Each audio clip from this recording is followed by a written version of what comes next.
Yo, welcome back. As you can see by the caption, you already know what we're gonna be talking about. And I wanna get right into it. I don't wanna waste nobody's time or playing around. I wanna start it off like this. When I was like, we're gonna start from the teens. When I was like 17, 16, 18, I was sure I was gonna be rich and famous by the time I was like 20. I was gonna be out my house, rich, on tour somewhere. I was sure of that. And because I had that mindset, I wasn't thinking, I don't wanna say logical, because I don't wanna say that chasing your dreams is not logical, but I wasn't thinking rational. You know what I'm saying? Like, I still don't really believe in plan Bs to this day, but I think it's like you still should prepare.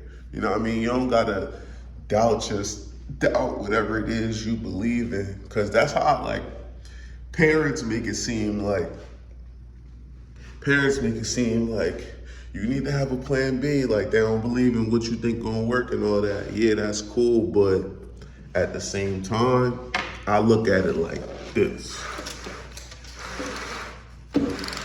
It's a chance that you can succeed in whatever it is that you're chasing at them. It's a big chance you could succeed at that. So I'm not saying don't do that, but think like this.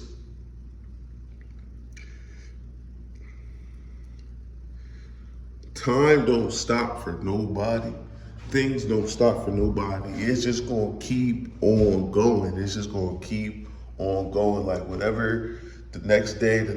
And now we got social media that can distract us so much. You can go a whole day just on social media and then the next day come. So things that you need to do is find your niche or find your thing that I'm gonna break it down like this. I'm gonna break it down even better. When you provide a service to somebody, what's a service? Service is a barber, hairdresser, mechanic, HVAC, construction. What else is a service?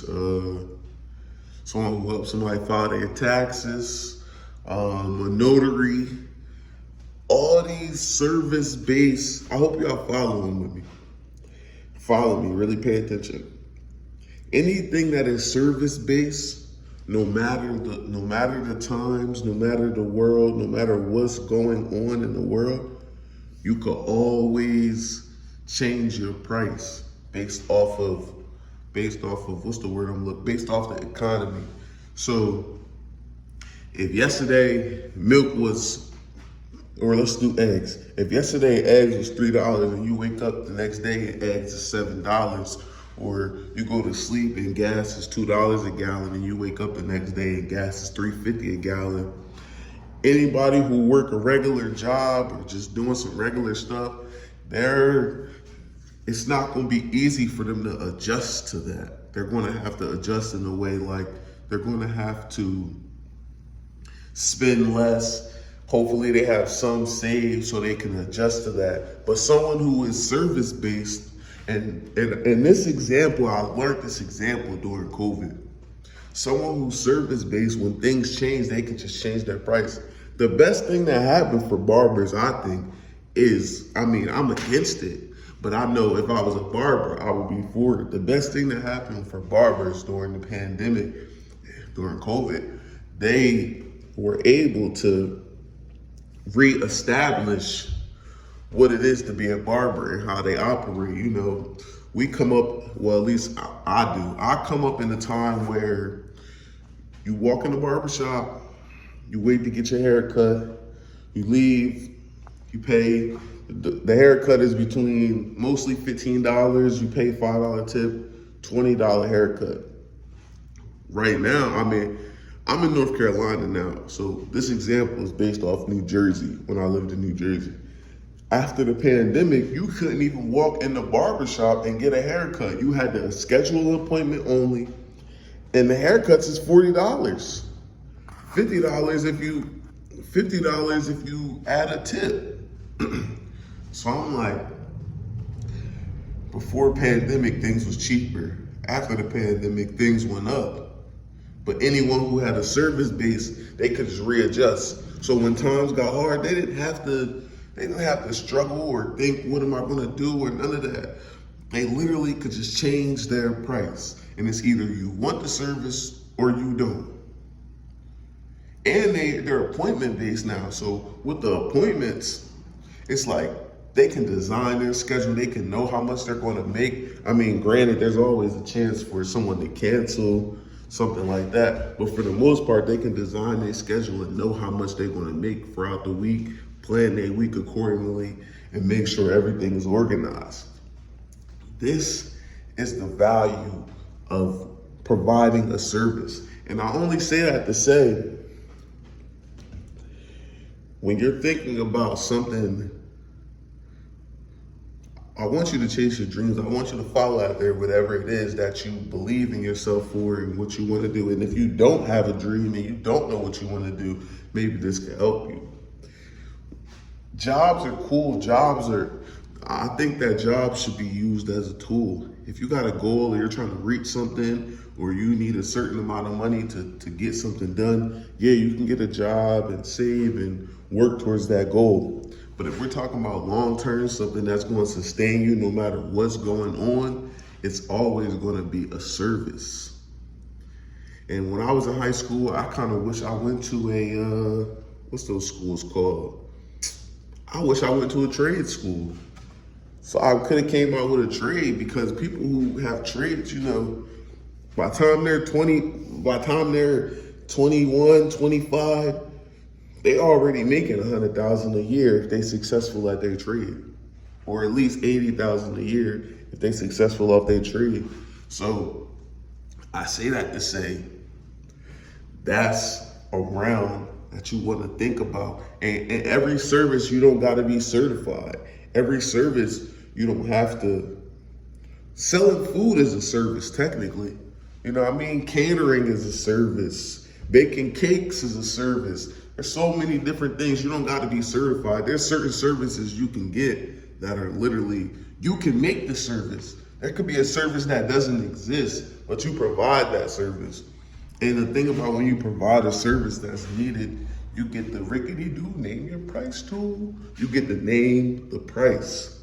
And that's the main thing that I wish I would have understood when I was in my 20s. Is like, you gotta find something that's gonna create something consistent. And it's better to find something that you enjoy or you like to do, rather than doing something that you hate to do or you can't stand to do, because that's always gonna end in the same thing. It's gonna end in depression, sadness, wasting time. When you work a job you don't enjoy to do, at the end of each week, you always feel obligated to reward yourself, because you for a whole 5, 6, maybe 7 days, you did something that you didn't want to do. So now it's like, I did all of this, I gotta reward myself. And guess what happens? You end up in that same rabbit hole, and you just going in a circle of doing that same thing over and over and over again. And I'm not here to say I got the answers for everyone. I'm just here to give a different perspective, to maybe provoke a thought that maybe might create something for someone or something else. So I would say look at it like that, rather than looking at it like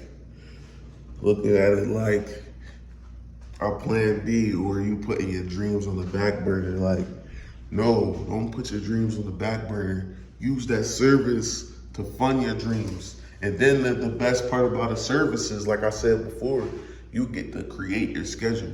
When you have a service, you have complete control of your time. when you work a regular job, you don't have complete control. They tell you to come in, they tell you to leave, and that's it. But when you offer a service, you get to design your schedule, you get to create things how you want to create them, and then you can use your free time to do whatever you want, to build something, to chase after your dreams. Maybe there is a service inside of your dreams where it coincides and you could do them both together. Maybe that exists too, you know? So that's all I'm saying. I guess another big thing I would say is relationships. The people you spend time with. Like people always say, yeah, the 5 people you spend your most time with, yeah, we all heard it. Whoever you spend your time with, that's who you're gonna end up being like. And some people are stronger than others, but that does hold weight. It's true to a certain extent, you know? If you're around people who are motivated, you're gonna get motivated. If you're around people who don't wanna do nothing and don't got nothing going on, you're not gonna wanna do nothing or have nothing going on. So it's like relationships is important. When you start, I wish somebody would have told me this when I was younger. When you start being around certain people who aren't going in the direction you want to go, who aren't motivated, who don't want to do anything, you got to get far away from those people because they will bring you down. And it's not like they're bad people or they wish you harm. It's just they're not in the right mindset. And unless you can be the one to provoke them to get in that mindset and then y'all be a change together, if they're not motivated, get away from them. You try, after you try, if they don't want nothing going on for themselves, get away from them. If they always want to fight, if they're always being negative people, you got to stay away from negative people. These negative people, these things go into your psyche, it goes into your brain, it goes into your memory. It affects you even if you know it or you don't. You have to stay away from negative people. Doesn't mean that bad things won't happen.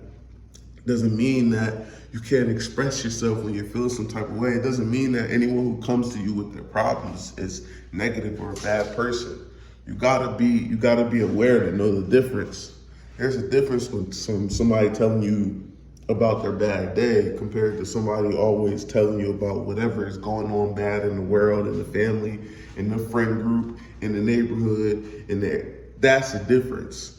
The person who's always finding something wrong is different than the person telling you about their bad day.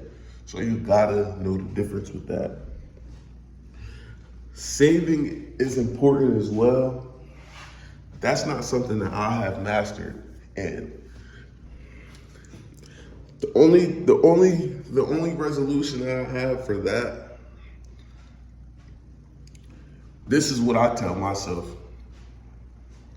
You've survived with no money before. So why, when you get the money, can't you create that same mindset? Because if you don't have the money if you don't have any money and you're still here, you survived without the money. I'm not saying forever, but I'm saying if you went a whole 7 days with no money, you had no money to spend, you still was able to eat, you still was able to sleep, you still was able to wash, you still was able to be alive. Was it the best week you had? Maybe not, but you were able to survive. So you got to keep that same mindset when it comes to saving money. You survive without it. So when you get it, keep the same mindset. And that's easier said than done. But that's just something to keep in your brain. Don't let that go. Bro, you just, before this check came in, bro, you was good. So you was good. You went and got the money. You ate, you slept, you had clothes on your back, you showered. You may need some essentials. You may need some new soap bars, some toilet paper that you can get from the dollar store. You know what I mean? You may need a couple things, but for the most part, you can go without. And if you got any habits, drinking, drugs, whatever it is, all I can say for that is 2 things. Number 1, quit. If you can't quit, find ways for these things to pay for themselves. Create ways for you to not have to pay for your habits. That's a big thing. Some people work all week just to support their habit. And you're not going to be able to save money and get to the next level and do certain things. If you got a habit, find a way to make your habit free. I mean, I'm going to just say smoking pot for an example. It's hella female. We all know them females out there who gonna get their free smoke. I'm not saying what they do or what they don't do to get it, but it's certain people out there, they gonna make sure even dudes, they know who they can go to, who they gonna get that $40 and that $35 from. That may not be for everybody who watches this video, but the point is, if you got a habit, find a way to make it free. What else? So we talked about saving, we talked about service, we talked about dreams, we talked about habits. I guess we could spend a little bit of time on health. Now, health is a thing where it's about your genetics a lot. So I say the first most important thing you want to do, and mind you, I'm saying these things are important because these are the things that are going to slow you down or speed you up to get to wherever it is you want to go. So if you're in your 20s and you don't want to be learning this when you're in your 30s, that's why I'm trying to explain it to you now. So health. A lot of people don't like to talk about health, but I'm gonna just try to keep it simple and straight to the point. Do your research, find what you believe in, test theories, and you go on that. I don't want to tell anyone, oh, you should be vegan. Oh, you shouldn't eat red meat. Oh, you shouldn't eat pork. You shouldn't do this. You should do that. Everyone is different. You go based off your genetics.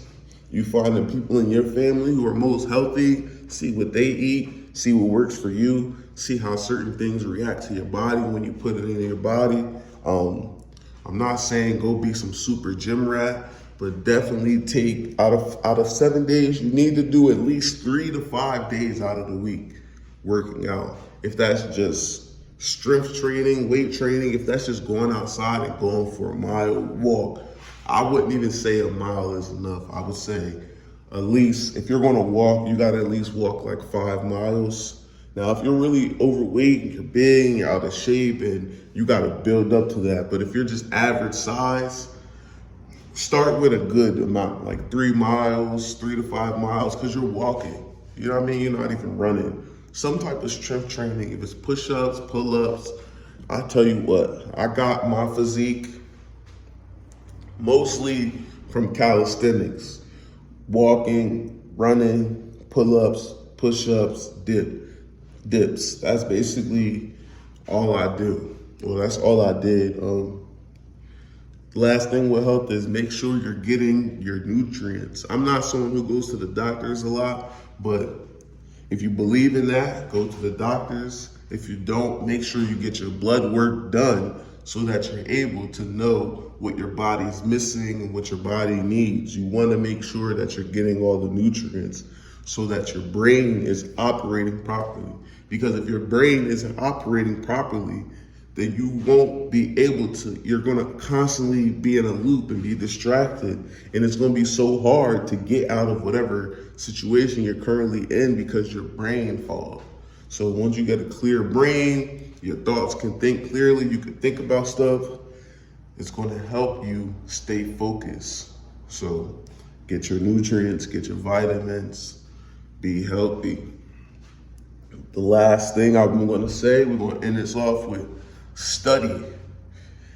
As far as your dreams, as far as a service, as far as a career, whatever it is you want to be involved in, study. If you want to be an OF model, go watch thepword.com. You know what I'm saying? That's a crazy example, but my point is whatever it is you're interested in, study it, learn it, perfect it. Especially if you're in your 20s. If you're in your 20s, it's a good time to perfect the craft because you're going to think that when you're 30, you're old. When you're 20, you think, when I'm 30, I'm going to be an old ass man. Bro, I still feel like I'm 20. I'm not 20. I still feel the same way I felt when I was 20. Granted, I know more, I've learned more, I'm a better person. But as far as like, I don't feel like an old man now. So I'm saying, if you spend 10 years perfecting something, when you get to that, matter of fact, that is where I want to end it off at. If you spend 10 years on something and it seems, man, when I tell you, I still right now, I'll be like, man, if I start something right now, I'm gonna be an old man 10 years from now by the time I'm doing it. No, you're not. Just do it. Just start it. Because when you get here, where I am now, you're gonna say, wow, I could have done this. I could have done that. Don't be a coulda, woulda, woulda ass dude. You know what I'm saying? Just take the time, learn it now. I promise you, when you get to 30, you're not gonna be old. Life's not gonna be sucky. When you 30, bro, the girls in the 20s are still gonna want you. You know what I'm saying? When you 30, miss, the dudes in their 20s is still gonna want you. It don't matter. If you on your dean, they're gonna want you regardless. You're not gonna miss nothing, you're not gonna lose nothing. Perfect that. And that's all I gotta say. Right?